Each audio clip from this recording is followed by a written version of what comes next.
Welcome. In front of me is a HUAWEI Nova 8i, and today I'll show you how to capture a screenshot on this phone. So to get started, you will want to open up any kind of application or content that you wish to capture. I'll be using settings for this, as you can see. And the reason why I'm opening up settings is because there's two methods of capturing a screenshot. One would be a scrollable version of it. That's why I opened up settings so I can scroll down on it.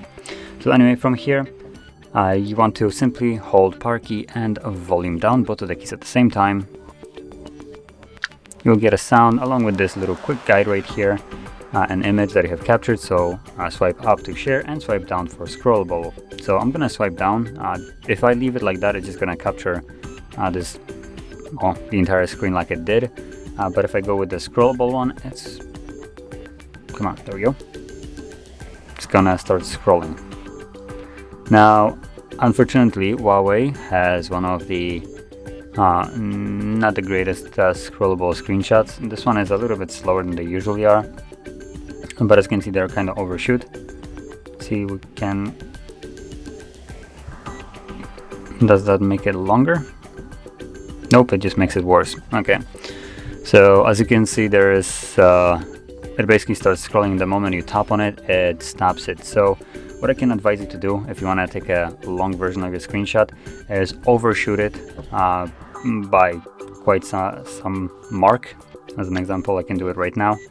So assuming, let's say I want to go down to, okay, I already know how to use it, already done this.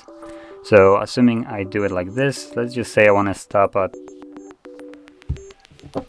let's say location, right? But I overshot it. It looks like it stops at one moment, which is, I guess, nice. But let's say location was the thing that I wanted to stop on. So what I can do right here is simply crop it like so, and then save it.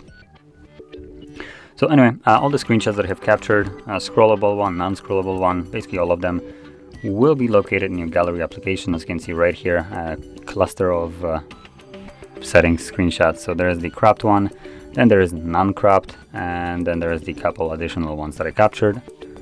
And as you can see, it overrid the original photo, the short one, when you go to scrollable one.